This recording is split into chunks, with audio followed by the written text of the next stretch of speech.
प्रारंभ है और जिसमें आश्रमानुप्रेक्षा का कथन करते हुए 52वीं गाथा का प्रकरण चल रहा है और उसमें प्रकरण चल रहा था कि सम्यक दृष्टि जीव जो होता है वो कैसा होता है। सम्यक दृष्टि जीव की हम पहचान कैसे कर सकें, बाहर में कैसे कर सकें अथवा अपनी पहचान कैसे कर सकें कि हम सम्यक दृष्टि हैं अथवा नहीं।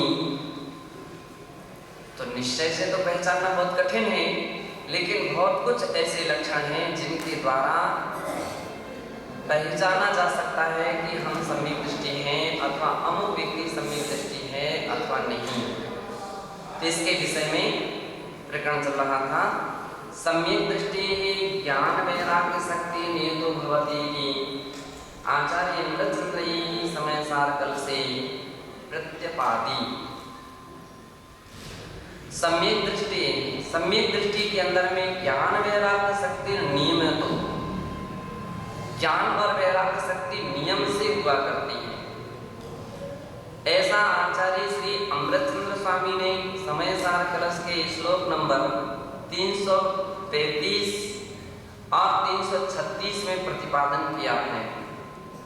वे लिखते हैं, ये चलना था, नाश्नुते विषय सेवने पियत् स्वयं फलम विषय सेवनस्यना ज्ञान वैभव विरागता बलात् सेवकोऽपि तदसेविक तदसावसेविकः। अर्थात सम्यक दृष्टि जीव चौथे गुण स्थान वर्ती भी है, 5वें आदि उपरम गुण स्थान वर्ती भी है, लेकिन मुख्यतः यहाँ चौथे गुण स्थान को ध्यान में लेकर के करना है। 5वें गुण स्थान को भी कथन से ले सकते हैं और 6वें गुण स्थान को भी लिया जा सकता है कि नाश्नुते विषय सेवने पियत् स्वयं फलम विषय सेव नश्यना। एक सम्यक दृष्टि जीव, कल्पना कर लीजिए चतुर्थ गुण स्थान बढ़ती है और पंचेंद्रियों के विषयों का सेवन कर रहा है, तो वह विषयों का सेवन करता हुआ भी नाश्नुते, अर्थात उसका सेवन नहीं करने की तरह है, वह उसका सेवन नहीं कर रहा है। क्यों? स्वयं फलम विषय सेवनस्यना, कह रहे हैं कि विषय सेवन के निज फल का वास्तविकता में वह भोग नहीं कर रहा है, क्योंकि उसमें उसकी आसक्ति नहीं है। और सम्यक दर्शन हो जाने के उपरांत ज्ञान वैभव विरागता बलात्, ज्ञान का वैभव और वैराग का वैभव ये दोनों बढ़ गए हैं उसके।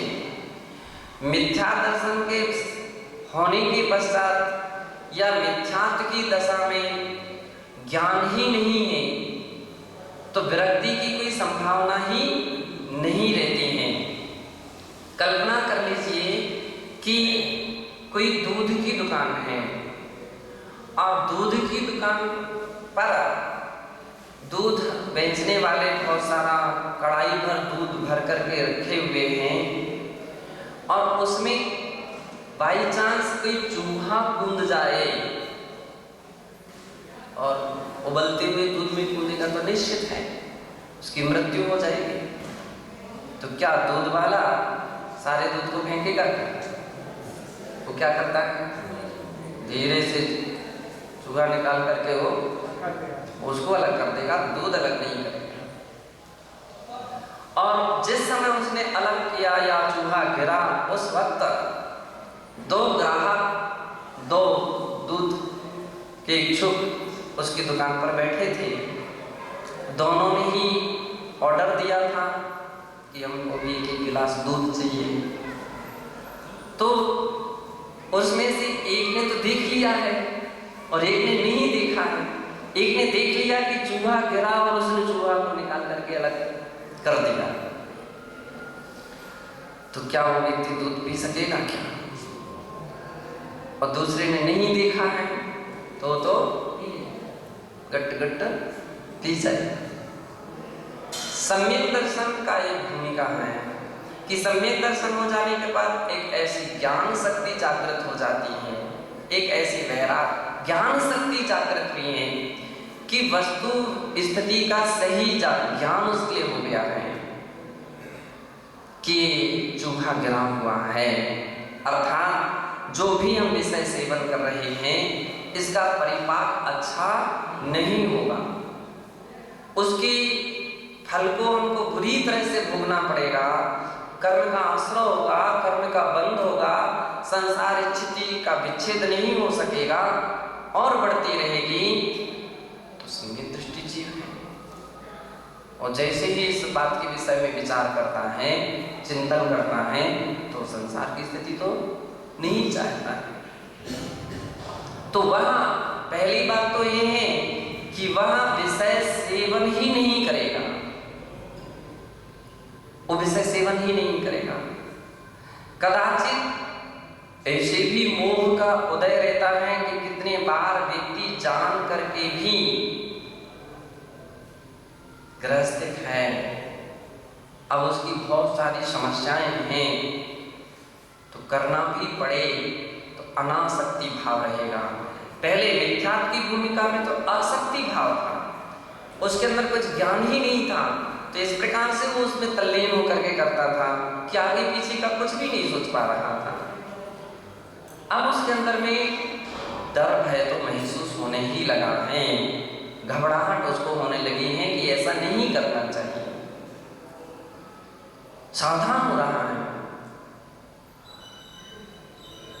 आचार्य मत करें, ज्ञान वैराग्य शक्ति है, ज्ञान शक्ति जगी है तो वैराग्य शक्ति नियम से जगेगी। ऐसा हो ही नहीं सकता है कि ज्ञान जगे और वैराग्य ना हो, वृत्ति भाव रहती है, अनासक्ति भाव रहती है। इस सम्यक दर्शन का एक लक्षण है, इसके द्वारा अपन महसूस करते हैं कि व्यक्ति के अंदर कैसी परिणति हो रही है। अभी तो कोई व्यक्ति के छठे गुण स्थान है तो चौथे गुण स्थान की बात है, पांचवें गुण स्थान में, पांचवें गुण स्थान में वही सूत्र है, छठे गुण स्थान में तो मुनि महाराज कोई विषय सेवन नहीं होता है, लेकिन नहीं, छठे गुण स्थान में भी विषय सेवन हो रहा है।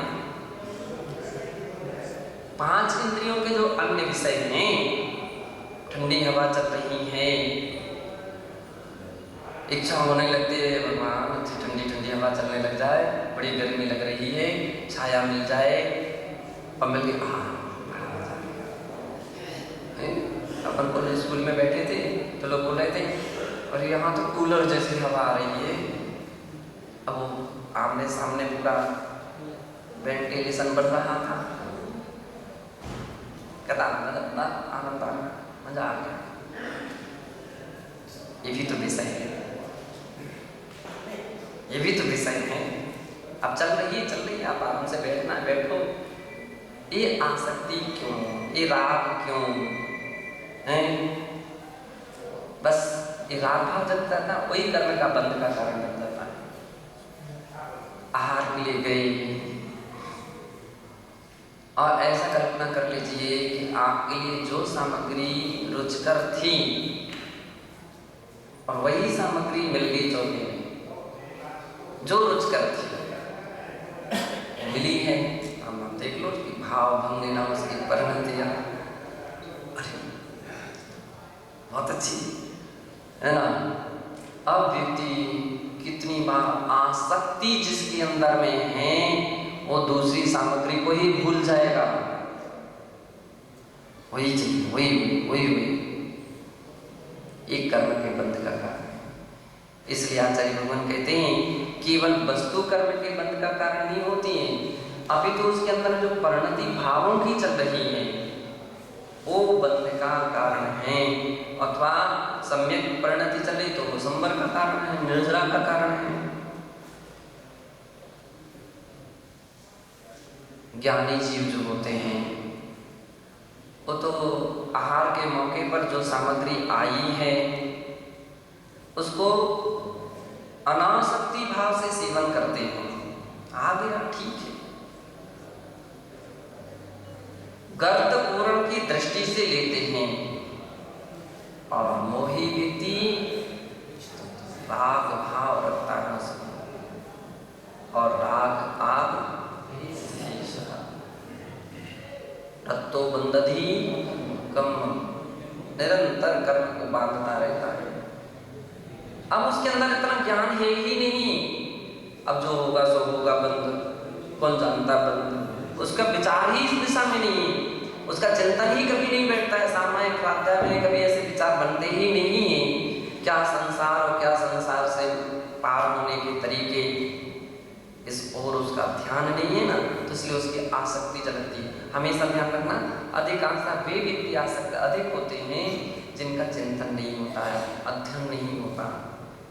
जो अध्ययनशील होते हैं, जो चिंतनशील होते हैं, उसकी परिणतियों में अंतर बहुत दिखता है। सम्यक दृष्टि जीव भी वही वस्तु का सेवन कर रहा है, मिथ्या दृष्टि भी वही वस्तु का सेवन कर रहा है, लेकिन दोनों में बहुत बहुत अंतर है। मिथ्या दृष्टि जीव आसक्ति के साथ कर रहा है, सम्यक दृष्टि अनासक्ति के साथ कर रहा है।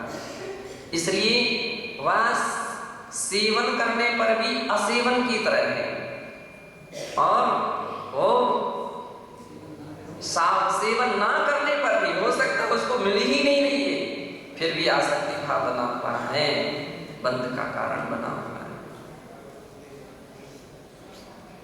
एक ज्ञान शक्ति, सम्यक दृष्टि की, वैराग्य शक्ति, दृष्टिकोण चेंज होता है, दृष्टि चेंज हो गई उसकी। अभी वस्तु में आसक्ति भाव था, अब आत्म स्वभाव की ओर उसकी अभिमुखता बढ़ना प्रारंभ हो गई है। इसलिए ब्रुवन्नपि न ब्रूते गच्छन्नपि न गच्छति, स्त्री कथा तत्वस्तो पश्यन्नपि न पश्यति। ब्रुवन्नपि न ब्रूते, बोलते हुए पर भी नहीं बोल रहे हैं। अब सोचो, बोलते हुए पर भी नहीं बोलते हैं, क्योंकि किसी से बोलने की उनकी अभिलाषा राग भाव नहीं है। फिर भी आवश्यकता पड़ जाए, प्रयोजन की आधार को लेकर के अपनी बात बोल देते हैं। इसके उपरांत सम्यक दृष्टि है ना, ज्ञानी है, और मिथ्या दृष्टि इंतजारी में बैठा है, कब अवसर मिल जाए, कब बोलूं, कैसे बोलूं, क्या तरीका है, क्या उपाय है, उसका ध्यान ही उसी में रहता है। आप देखो, रास्ते में चल रहे व्यक्तियों के प्रति कभी निगाहें देखो, कुछ लोगों की निगाहें व्यक्ति पर टिकी रहती हैं कि मैं अजय भैया से कब बात कर लूँ, कब मेरे पास आ जाए, कब मैं उनके पास आ जाऊँ, कब टकरा जाऊँ। अजय भैया यानी कोई 50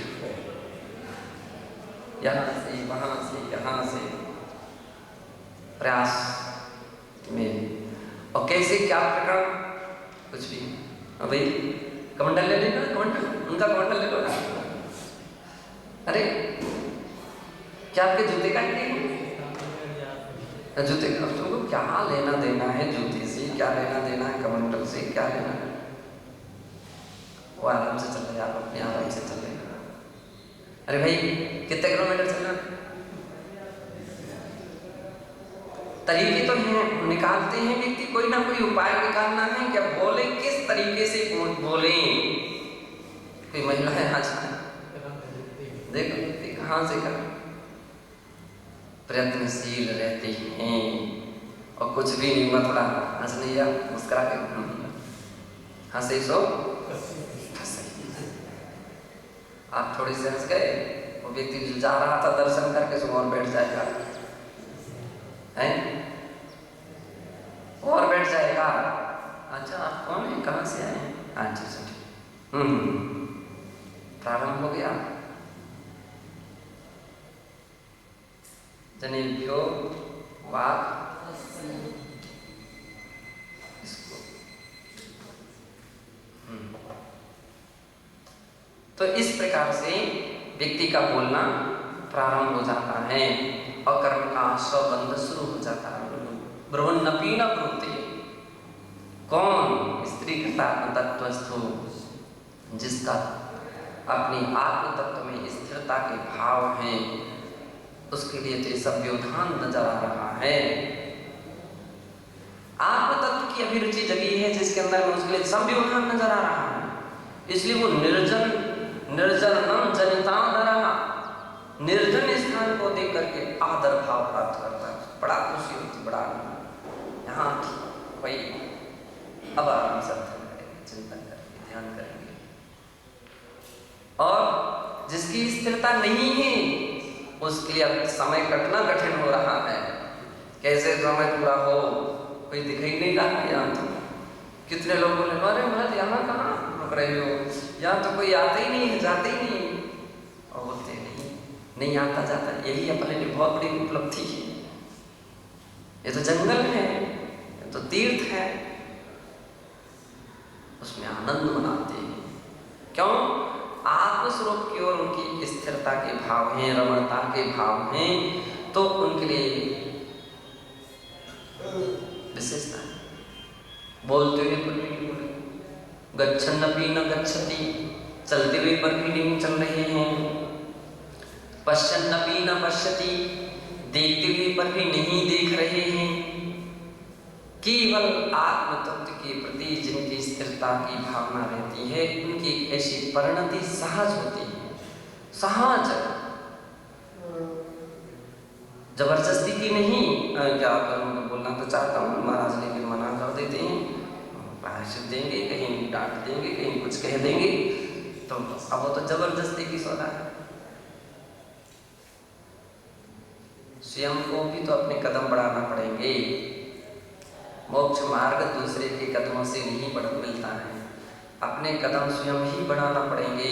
जो अपने कदम स्वयं बढ़ाता है उसका मोक्ष मार्ग में गति होती है। और जबरदस्ती के तो ठीक है, एक समय सीमा तक अनुशासन बना है, शिष्टाचार बना हुआ है, लेकिन मोक्ष मार्ग पर कदम नहीं बढ़ रहे। मोक्ष मार्ग पर तो आपको स्वयं बढ़ाना पड़ेगा, स्वयं परिणति को इस प्रकार का परिवर्तन लाना पड़ेगा, चेंजिंग लाना पड़ेगा।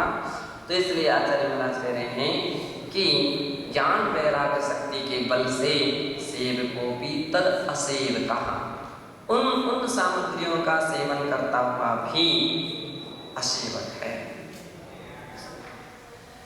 सम्यक दृष्टेर भवति नियतम ज्ञान वैराग्य शक्ति, स्वं वस्तु तत्वं कलयतुमयं स्वान्यरूपाप्सि मुक्तः, यस्मात् ज्ञात्वा व्यतिकरमिदं तत्त्वतः स्वं परं च, स्वस्मिन् नास्ति विरमतिपरा सर्वतो रागयोगा। पूरी बातें अमृतचंद्र महाराज ने कलश में भर दी। उनके श्लोक, उनके छंद के लिए उन्होंने नाम दिया कलश,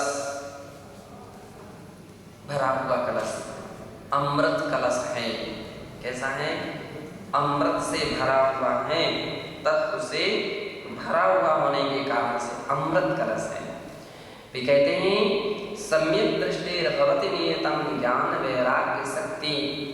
सम्यक दृष्टि के जीवन में नियतम नियम से ज्ञान वैराग्य शक्ति होती है। सम्यक दृष्टि हो और उसके अंदर में ज्ञान वैराग्य न हो ही नहीं सकता है। ज्ञान वैराग्य शक्ति होती है, कितना भी वह विषय सेवन कर भी लेता है तो भी उसको पश्चाताप होना ही चाहिए।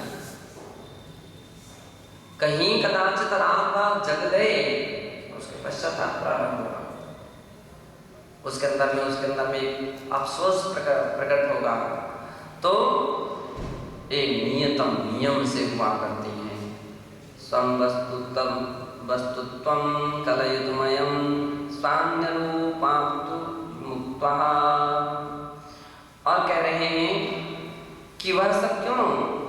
वस्तु तत्व कलयतुमयं, उसने वस्तु तत्व को और संपूर्ण वस्तु तत्व को संग्रह किया है। स्वान्य रूपाप्त मुक्त्वा, और स्वा और अन्य दोनों के विषय में इस प्रकार के वस्तु तत्व को समझ करके ओ मुक्त्वा स्वामे अवाप्ति स्वा को प्राप्त करता है और पर से मुक्त्वा मुक्त होता है। यस्मात् ज्ञात्वा व्यतिकर्मिणं तत्त्वता स्वं परं च, इसलिए ज्ञात्वा इस प्रकार से व्यतिकर्मिणं तत्त्वता स्वा परं च, स्वा और पर तत्व को स्वा को तो ग्रहण करता है और पर से व्यतिरिक्त होता हुआ और इस प्रकार की वृत्ति भाव के साथ जान करके स्वा को तो ग्रहण करता है और पर से क्या होता है व्यतिकरा, उससे व्यतिकर होता है, भिन्न होता है। स्वस्मिन् नास्ति विरमति परात् सर्वतो राग योगात्, और राग योगात् राग के योग से स्वस्मिन् न आस्ति विरमति परात् पर सर्वतो राग योगात् कह रहे हैं कि पर का सर्वतो भाव से विरमति ही त्याग करता है और सर्वता राग योगात् संपूर्ण रूप से राग के योग से होने वाले जो भाव हैं उससे क्या करता है विरमति व्रत होता है। और वह कब होता है स्वस्मिन् आस्ते, जब वह अपने आप में लीन होता है, अपनी ओर अभिमुख होता है। अब लीनता के दो अर्थ हैं, एक तो लीनता का अर्थ है निर्विकल्प ध्यान और दूसरी तरीका लीनता का अर्थ है उस विषय में जानकर उसमें उपयोग लगाना, ज्ञान में परिणति होना। तो एक तो निर्विकल्प समाधि में लीन हुए मुनिजन जो हैं अपने स्वरूप में जब लीन हो जाते हैं तो सहज मात्रा में पर पदार्थ से भिन्न हो गए हैं। और एक वो है कि वो ध्यान में तो नहीं उतर पा रहा है, चतुर्थ गुण स्थानवर्ती जीव निर्विकल्प शुद्धोपयोग की दशा में नहीं पहुंच पाता है, लेकिन पर पदार्थों से अनासक्ति भाव होने के कारण से वह स्वा की ओर अभिमुख हो जाता है। अभिमुख परिणतियां उसकी इस प्रकार की हो जाती हैं कि वह निरंतर इस प्रयत्न में रहता है, प्रयास में रहता है कि वह क्षण कब आएगा कि सब कुछ मेरा छूट जाए, मैं अपनी आत्मा स्वरूप में स्थिर हो जाऊं, अपने आत्मा स्वरूप में लीन हो जाऊं। जैसे जैसे जैसे उसके विचारधाराएं प्रवाहित होती हैं तो पदार्थों से आसक्तियां सहज मात्रा में छूटती छूटती चली जाती हैं। सम्यक दृष्टिर महिम्नोनिरूपणम् अन्यत्रापि जैनाचार्यैः बहुशो विहितम्। सम्यक दृष्टि जो जीव है उसकी महिमा के विषय में निरूपणम जो निरूपण है वह अन्यत्रापि जैनाचार्यैः बहुशो विहितम्, अन्य जगह भी जैनाचार्यों ने बहुत प्रकार से या अनेक वर्णन किया है। तस्मात् महत्वपूर्णाति उद्धरणानि कानिचित् स्वाध्याय रुचि पाठकान् उपयोगाय अत्र प्रस्तूयते। तस्मात् महत्वपूर्णानि, उनमें महत्वपूर्ण जो उद्धरण हैं उनमें से कानिचित् स्वाध्याय रुचि पाठकान् उपयोगाय, कुछ ही स्वाध्याय में रुचि रखने वाले जो पाठक हैं, पाठ करने वाले हैं, स्वाध्यायशील व्यक्ति हैं, उनके उपयोग के लिए अत्र प्रस्तुयते, यहाँ पर उसका प्रस्तुति करते हैं। यथा भाव संग्रहे ये भाव प्रावृतस्य, जैसे कि भाव प्रावृत की गाथा 69 में टीकायां उद्धृतम पद्यम। भाव प्रावृत की 69वीं गाथा के टीका में एक पद्य उद्धृत है जिसमें कहा है वनी विदोषा प्रभवन्ति रागिणां ग्रहे विपंचेन्द्रिय निग्रहस्तपः अकोत्सिते वर्त्मनिया प्रवर्तते विमुक्तिरागस्य ग्रहं तत्त्ववनम्। वनी विदोषा प्रभवन्ति रागिणां, व्यक्ति रागी हो और जंगलों में भी क्यों न रहे, वन में भी क्यों न रहे, तो भी मन उसका सही नहीं है, दोषासक्त है, तो वन में रह करके भी दोषों में आसक्त हो जाते, दोष उत्पन्न होते हैं। गृहे पंचेन्द्रिय निग्रह तपः, और यदि व्रत है तो घर में भी है, तो भी पंचेंद्रियों के निग्रह होने के कारण से, विषयों में राग न होने के कारण से वह उसके अंदर दोष उत्पन्न नहीं हो पा रहे हैं। अकुस्यते वर्त्मनिया प्रवर्तते विमुक्त रागस्य ग्रहं तपोवनम, कह रहे हैं अकुस्यते, अकुत्सित, कुत्सित बोलते हैं दोष, अपराध या गलतियों को कुत्सित मार्ग है, कुत्सित प्रवृत्ति करते हुआ सदोष चर्या बना रहे हो, तो अकुत्सित निर्दोष, तो अकुत्सित वर्तमनी, वर्तमन, वर्त जो है वर्तमन रास्ते को बोलते हैं, तो जो निर्दोष मार्ग है उसमें यहाँ प्रवर्तते, जो प्रवृत्ति करते हैं, विमुक्त रागस्य ग्रहं तपोवनम, जो राग से विमुक्त हो गए हैं उनके घर हो या तपोवन हो, दोनों बराबर है। वैरागी के लिए, ज्ञानी के लिए, ज्ञानी के लिए, वैराग के लिए ना तो वन उनके लिए साधक है, ना महल उनके लिए बाधक है। क्यों? वन में और महल में उनका कोई भी राग भाव नहीं है, सब राग भाव छोड़ दिए हैं। अपन इतने सारे महल में बैठे हैं, लेकिन अगर ऐसे भाव आ जाए, इतना अच्छा स्थान है, बहुत अच्छे कलर, ये तो बहुत अच्छा है, और कहीं जंगल में पहुंच जाए, छाया तक नहीं है, बैठने तक स्थान तक नहीं है, इतनी मिट्टी मिट्टी पड़ी है, या स्थान महाराज को पसंद आया, यहाँ पर लोग बैठ रहे हैं, धूल उड़ रही है, दुर्गंध आ रही है, तो वो वन भी बंद का कारण है, वो महल भी बंद का कारण है। और जिसका ध्यान कसूर नहीं है, जिसका ध्यान आत्म साधना की ओर है, अपने कर्तव्यों की ओर है, वह व्यक्ति वन में भी बैठे तो भी उन बातों पर उसका उपयोग नहीं जा रहा, तो वो भी संबंध नजरा का कारण है। और महल में भी बैठ जाए तो क्या रेल बसेरा 4 क्षण के लिए इसके ऊपर उठ करके जाना है, तो महल भी बंद का कारण नहीं है। इसलिए अपने लिए चाहिए कि इस प्रकार से पदार्थों से आसक्ति को छोड़ते हुए, बाह्य जगत से उपयोग को हटाते हुए आत्म साधना में निरत रहना चाहिए। यही इस श्लोक का